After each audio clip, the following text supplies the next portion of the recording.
So you're telling me that in one short afternoon, I can get to 5 different breweries? Glenn, if you can walk 3 short blocks, I'm going to show you a town with more breweries per square foot than anywhere else in America. I'm game. He's Joe Sixpack, I'm Glenn Macnow, and this is What's Brewing, Pheonixville edition.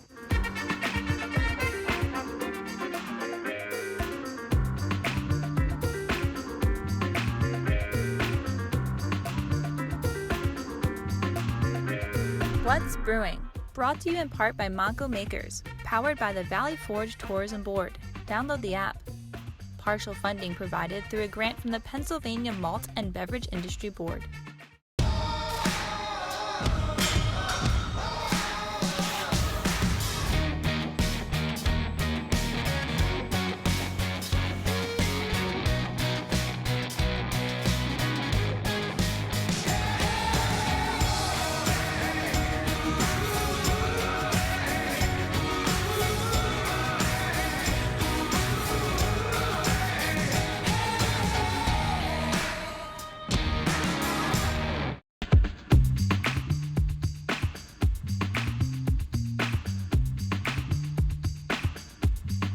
Hi, and welcome to What's Brewing, a weekly show where we sit around and drink beer and we talk to you about it. I'm Glenn Macnow. You might know me from radio on WIP, or writing for the Metro, or hawking beer, all the other things I do. This is Joe Sixpack, the area's foremost authority on beer. And we have a special show. We took it on the road today, Joe Sixpack, and we came to Pheonixville? What? Pheonixville, PA, in Chester County. Great little town, population 16,000, population 5 breweries. Not too shabby. Yeah, that's amazing. Small town, I think it has more breweries per square foot than anywhere else in America. And what we're going to do today is we're going to walk the entire length of Pheonixville, and we're going to stop in 5 of those breweries and enjoy and show you so that you can enjoy as well.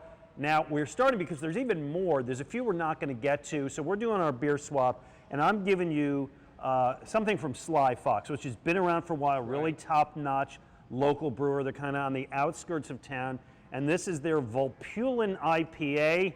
You familiar with Vulpulin? I'm not. It sounds like a made-up word to me. Well, it's a mystical fox-like creature that roams the Pacific Northwest, roams, according to their website, the hop farms of the Pacific Northwest, and eats all the hops. But anyway, I didn't do much of a pour there, I apologize. But this is one of theirs. It's a 6% ABV, so kind of middle of the road, and it's got Citra, Mosaic, Centennial, and Cascade. Got a lot of different hops in it. Let's give it a try. A little cloudy, surprisingly light-bodied. But it's pretty enjoyable. It's enjoyable. It's not a hefty beer. I would say it's a session beer, but it's 6% maybe. Yeah. Semi-session, not too bitter. Sly Fox has done a lot of IPAs over the year.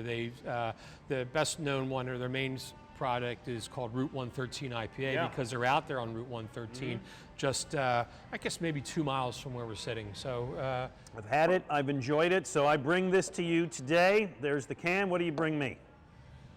Well, I have. That's not a can, actually. This is a can. This is I feel slightly inadequate all of a sudden. Not sure why. I don't know what's going on here. This is a Crowler from Rebel Hill, which is also in the outskirts of town here. This is a brand new brewery, and this is, I bought this for you, Glenn, specifically because this is their Bleed Green IPA. Oh, everybody's in on the act. Yeah. We did this a few weeks ago. All of the beers that are kind of getting in on the success of the Eagles and kind of finding a way to tie themselves to it. All right. Well, so these Bleed guys, Green IPA. Right? They told me they actually very cloudy. They brewed this one before the Super Bowl. This was already popular before the Eagles won. So, I respect that they believe. Okay. It's nice. It is really nice. Great new spot out there. I guess it's Route 23, again, on the outskirts of town. Definitely worth a visit. All right, so as we said, we're here in Pheonixville, and there's a lot going on. Let me tell you a couple things that we learned about Pheonixville, some of which we'll see as the day goes on. This is where they shot the great movie, The Blob. I don't know if it's great, but it's a classic old horror movie from the 50s. We're going to stop by the Colonial Theater later, where They shot it. And they do the Blob Fest every year out of there. Yes. All right. So where are we headed to? We are going to hit all 5 breweries that are on the main drag here. We're going to be hitting Iron Hill, Crowded Castle, Stable 12, your place, the Rec Room, and Root Down Brewing. And we're going to start at Root Down Brewing. We're going to take the tour. We invite you to take the tour with us as we enjoy all the beers of Pheonixville right here on What's Brewing.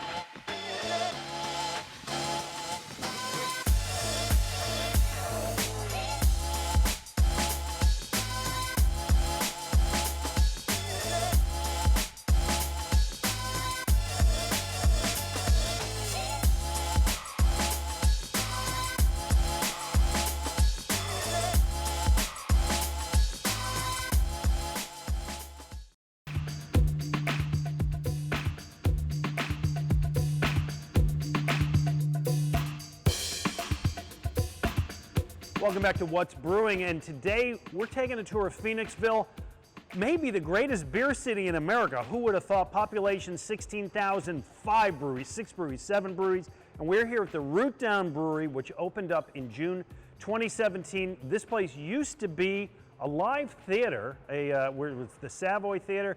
After that, they used to make Hires root beer here, which I like a lot, but now they make Root Down beer, and Mike Hamara is the Grand Poobah here, Joe Sixpack. Good stuff. They've been winning awards. Absolutely. Mike, in fact, you just won. We're taping here just a few weeks after your big win at the Great American Beer Festival. Right. Tell us a little bit about the award you got. It's still kind of surreal. My head's still spinning from everything. We ended up winning gold for our Bine IPA in the American IPA category. Which you've actually poured us here. Yep. Why am I not drinking that? So we ended up winning gold for that, which we've always found was the coveted category at the GABF, Sure, the one people are always looking for. And nice, clean, and really clear, crisp IPA. Clear. You said a word you don't hear too much of these days, but yeah, clear, crisp IPA. That's why we're really proud of this victory. And so a gold medal for that is a pretty big deal. Yeah, it is. Like I said, it's still surreal. You know, I would love to sit here and take the credit for it, being the owner of Root Down, but it's not about me. It's about our head brewer, Steve Bischoff, who's actually in the back, working hard right now, canning. Right behind the chain link fence. We keep him back there. Right, we notice his leg chained to the wall that he can't leave. It gets unlocked at 6 o'clock. I want to say again, the name of it is Bine, because people are going to want to try this. You won the national award, Bine, B-I-N-E. B-I-N-E. IPA. Yeah. How do you come upon the name? So the Bine is hops grow on a vine, whereas grapes grow on a vine, hops grow on a vine. So yeah, we threw it out there, came up with that name. We like short, sweet names. I know the craft beer world sometimes started getting into some crazy, wacky names, and we do some of those, but sometimes a simple, good name for an awesome beer is the way to go. But Bine isn't the only beer you won an award for out there. Correct. Yeah, we were lucky enough to get 2 awards, and the second award we got was silver medal in the Goza category, and we won for Salty by Nature. Which is a great name for a beer because a Goza is made with salt. So. And then we do a lot of hip-hop themes here, play off of Naughty by Nature, the hip-hop band, Salty by Nature. Yeah, we know that, because on the way up, we listened to that in our car. I felt like I had to bring you up to speed a little bit on that one. That's our style. Ooh, that is salty. That's good. Yeah, That's tart not and too much though, and so it's tart and salty, but balanced, you know, and when we put this recipe together, a lot of people were always, you know, obviously you bring friends in, you go, try this, what do you think? And you know, a lot of people say, oh, I want it more salty, I want it more tart. But we really felt this was the good, perfect balance where we keep a broad audience happy with it. Yeah, absolutely, and very refreshing too. Yeah, so. that's it. We tell people that have never had a Goza before, it's very similar to a beer margarita. Okay. It's just a refreshing drink. So for breakfast. There you go, anytime. Mike Mayor, thank you so much for having us in your brewery. This is a spectacular place, Root Down Brewing, right off of the main drag, but not so far off that you can't find it. As you said, you can stumble here easily, and we did, and this is our first stop. We're going to hit 5 today. Thank you so much, man. Pleasure. Cheers. We have walked exactly 2 blocks in Pheonixville, and we got to a whole new brewery. This is Iron Hill, which is now 12 years old. The first of the breweries in Pheonixville. Will Mink is the, what the hell is your job, Will? I'm the head brewer here. He's the head brewer here, and he's given us the tour of this great place. Yes, sir. And it really, I mean, you got a nice place going on here. Thank you. So you've been here for a couple years now in Pheonixville. Tell me a little bit about what you think about brewing in Pheonixville. Is there a Pheonixville brewing culture that's starting to develop? There is absolutely a Pheonixville brewing culture.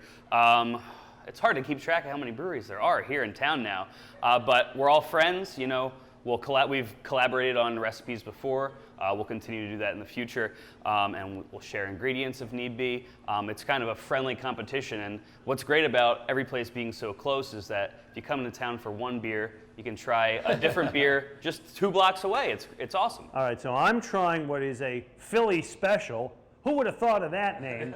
Which is, and I like it because I do like the New England IPAs. They beat New England in the Super Bowl. That's is that exactly, the inspiration? yes. It came out a day or two after the Super Bowl, so Cheers.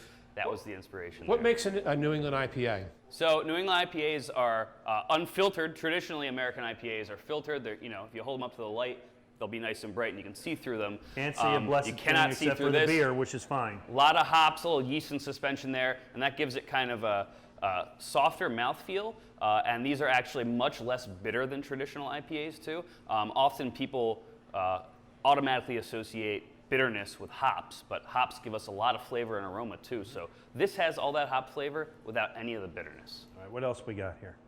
This is the Schwarz beer that they poured me, which is a lager style beer, a dark beer, That's obviously. You don't see this beer around very much. Why did you make this beer? Well, I brewed this beer for one because you don't see it around very much, and I think it's a very underappreciated, underrated style. I actually submitted this to the Great American Beer Festival this year. This particular beer did not win a medal, but we did win a medal for our aged Russian Imperial Stout. So this is, I believe, the 22nd year in a row that we've won a medal at the Great American Beer Yeah, it's pretty cool. Iron Hill is actually a large chain, well, relatively large chain. You've got 15 different locations. That's right. Pheonixville, you've been open for a little while here. You know, one of the things, Glenn and I were talking about this a little bit earlier about, you know, you say, oh, it's a chain. I've been to one, you know, why do I need to go to another one? But Iron Hill, that may not be the case, right? It's not the case. Each of our 15 stores has its own brewery. As you can see, you know, we're in the Iron Hill Pheonixville Brewery right here. Every beer that is served on draft here, I brewed in this room. It doesn't get any fresher than that. The beer travels maybe 40 feet between the time it's brewed and the time it hits your glass. And you know, if you come here one night and go to another one of our locations the following night, you're going to see a completely different draft list. There's going to be different beers available from store to store. So, all right, so we have been to Root Down, now we've been to Iron Hill. Our tour continues as we walk right down Bridge Street. We're going to hit every brewery today, and we invite you to go along with us.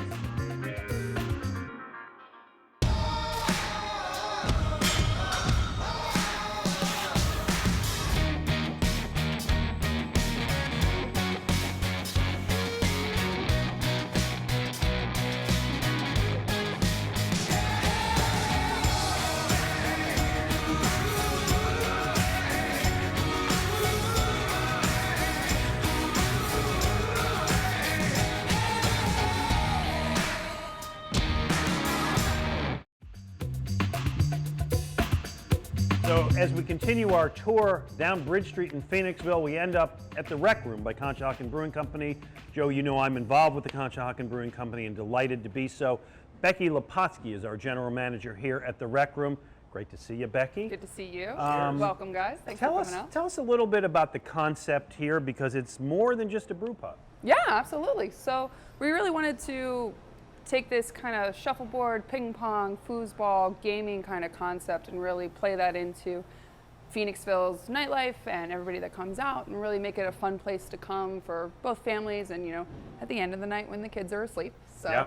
It's been a really great turnout of people just enjoying the space and the games and really playing up that concept and wrapping it all into our beers. Games are a blast. I know, like, we have leagues, right? And we have, what do you call it? Not foosball. Beer pong. Thank you. Beer pong. I'm a few beers into the day. We have beer pong leagues and everything else. Right? It's always a lot of activity. Yeah, we do. We do beer pong leagues are on Wednesdays, and then we're doing league nights for shuffleboard and ping pong on Mondays, Tuesdays. They kind of rotate back and forth. I love shuffleboard because I think it's one of the ultimate beer drinking sports. It is. And it is a sport. It is. But it's one of the ultimate. The way I play because it is. You can drink. You don't have to put your beer down while you're actually playing that game. I think that's one of the rules. Is you have to have a beer in your hand. That's real good. And also, the food is a big thing here.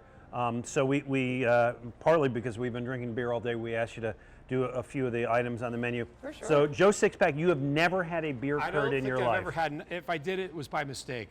All right, so I'm really proud because I helped get this on the menu here.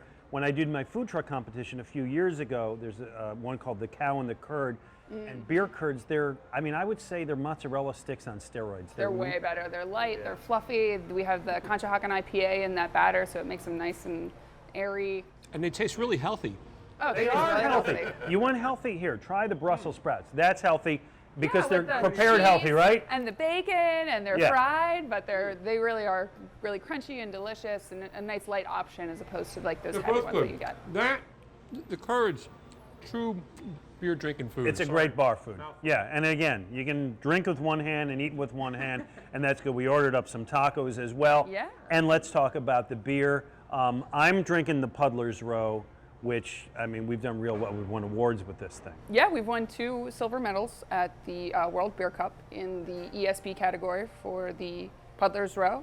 It's just a really great malty background. Some people think that ESB, extra special bitter, gives a bitter flavoring to the beer. It's so not the case. It's just a really, instead of those hot bombs that everybody's been doing lately, just provides that kind of malty, backbone, caramely sweetness that I think is a really lost kind of art that we've been really honored to. I feel like I'm in England when I'm drinking this.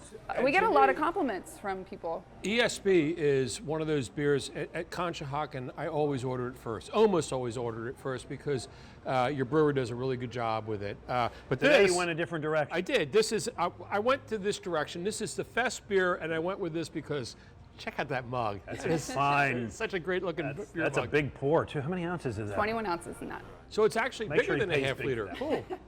I like this. Yeah, I'll be here for a while We drinking featured it. that for our Oktoberfest 2 weeks ago. Becky, it's a pleasure. Thanks so much. Absolutely. Thanks for coming out, gentlemen. Cheers to you both. Cheers. So stop number 4 along the way in our tour through Pheonixville is Crowded Castle. Mark Sofio is the head brewer here. This is on Bridge Street, right across from the Colonial Theater. And Mark, let's start with this because the story of how you guys began is great. A bunch of neighbors in the development decided you all like beer so much you needed to open a place? Well, a little bit like that. It started with one guy who got a kit and made beer and said, hey, what do you think of this? And I said, it's good. He said, well, should we get together and brew? And I said, yeah. I said, but I'll bet there's a bunch of other guys who might like to do that too. And so we all would get together at his house every week, 48 to 50 weeks of the year, and we would brew beer. Okay, so we have some nice flights in front of us, Glenn. Yeah, let's get I started. love this first one, Dubba Bubba Juice. Yes, Dubba Bubba Juice. What is that? Bubba is the... It's not a bubblegum flavored beer, is it? No. Okay, good. Bubba is the alter ego of the brewers. And Bubba shows up once a year and decides what he's going to brew when he gets there. And this year, Bubba wanted to do a juice beer, and he wanted to do a Dubba juice beer. And so we basically made a double IPA. We laugh about it, calling it the mullet of beers. It's juicy up front and bitter in the back. Oh, that's I love it. Yeah. This sounds like, both you and I, Glenn, are in newspapers. We always look for factual information. That sounds like a completely fact-based story to But me. I love it anyway. One of the things that I noticed as we've done, as we walk from brewery to brewery, is the incredible variety of styles of beer. This Defiance is actually an alt beer. I think this is the first one we've encountered on this trip. Alt beer, what is that? Alt beer is a beer that was made in Germany in Dusseldorf as a pushback on the Reinheitsgebot. When they started making the German purity laws for brewing, Right. the people, guys in Dusseldorf, didn't have the same problems that they did in southern Germany, that in the summertime their beer would spoil and things like that, go sour. And so with the advent of refrigeration and the advent of the lager yeast, they were able to make beers in the cold, in the refrigeration. Right. But up in Dusseldorf, they're like, yeah, we don't need that. They've never had that problem. And so alt actually means old in German. And so this is the old style, where it's fermented with an ale yeast, and then it's lagered or cold aged for a long period of time. I always like to call this beer like sort of a lager beer for hop heads. Right. Yeah. And lager beer is a word that they use in describing alt beer and Kolsch. All right, so let's see, what do we have here? Tuxedo. The Tuxedo Stout is... It's right up your alley, I can already tell. Yeah, I like the dark beers, and this tastes sort of like it's a stout, big stout, or rather big flavor stout, but it also seems like it's low in alcohol. Right. It's kind of the dry Irish stout in the same way that Guinness is a dry Irish stout. Mm-hmm. You mentioned earlier how every place is a little bit different. Every brewery has their own take on beer. So I think, from my perspective, it's kind of a beer drinker's paradise. You get to come and you get to see 5 different takes on beer. You get to taste a whole bunch of beers that are delicious, and you get that in a 3-city block. It's astounding to me. Mark, we wish you continued success. We wish success for all of Pheonixville. We'll toast you with your Oktoberfest. Thank you. And Cheers. Cheers.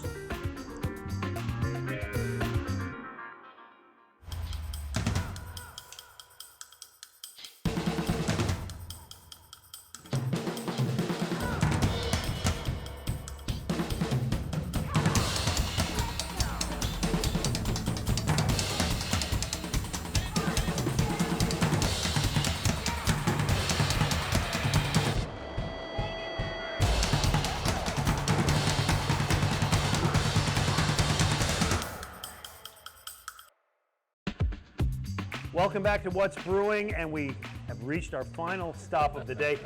Joe Sixpack, maybe we walked 4 blocks total. We've hit 5 breweries. We're at the west end of town at Stable 12 Brewing Company with Rick Wolf.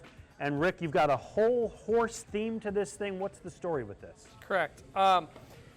So went to Penn State, graduated, came home. My family owns a horse farm in Skippack.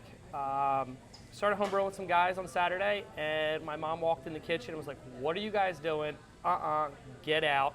So we had a kitchenette on one of the barns that, we're a bunch of kids that just graduated college, and we gutted it, made our own homebrew facility, and had a lot of fun. And it's kind of spiraled out of control.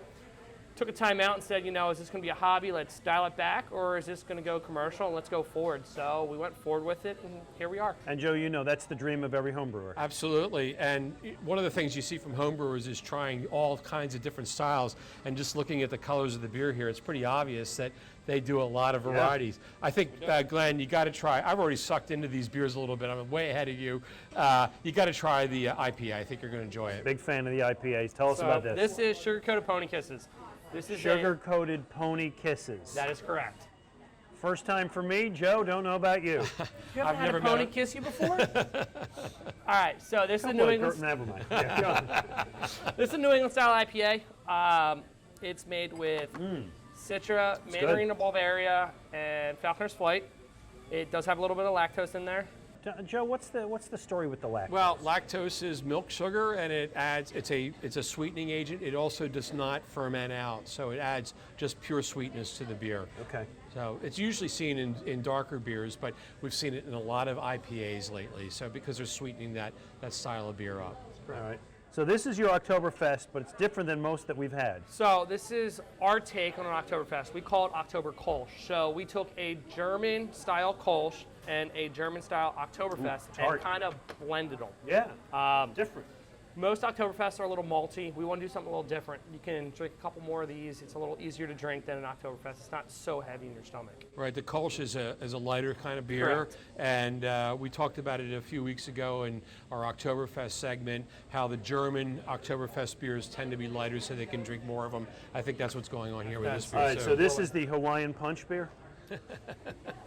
No, this is our date with Jake. Come on, that's red, man. Date with Jake. All right, so this is our Date with Jake, boysenberry blueberry goes. Okay. So it's a little tart. It also has a little fruit in there to sweeten it up. Well, it's nice, though. Pretty You're a fan of the I know you're a fan of the Ghost. I can go either way on it, but this is a really nice one. I think we had one earlier up at Root Down, and this has obviously got some fruit in it, so it's a pretty nice beer. You've got a ton of cans here for us too. You're canning now, is that Correct. We've been canning now for almost 2 years. We've done a lot of drinking here, but we got one more important interview after this. We do. We're going to talk to the mayor of Pheonixville, find out how all of this comes together and what it means. Rick Wolf, it's a pleasure, man. Thanks, guys. Thank you. Cheers. Had a lot of fun.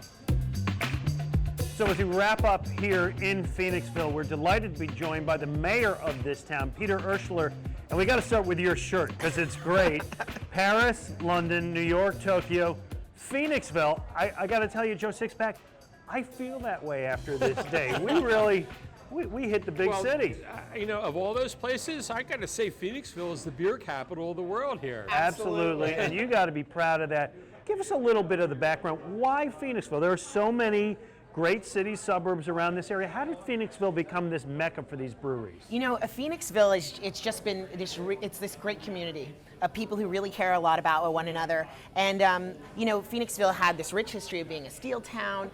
People just worked really hard. They took care of one another, but then they just really enjoyed celebrating together. And so Pheonixville just kind of became this mecca where we started to see all these breweries, distilleries, wineries moving in, and it really helped to support our local economy in the downtown. Right. But is there something more than that? They didn't just Got to happen be an to show incentive. up. Come on, Mayor. What's going on here? What's that incentive program? What did you do to attract them? You know what? We really make business. We're very business friendly, and especially in our historic downtown area. So we make it very easy for people to come in. You know, give us their ideas. Our borough management and our borough staff, they really work hard to ensure that businesses can come in and thrive and be successful. There's not 27 pages of zoning laws that they got to hire 6 attorneys to review. You know, one of the things about the world of beer is that for so many years it's had a negative connotation that people would not really welcome breweries and bars into their areas.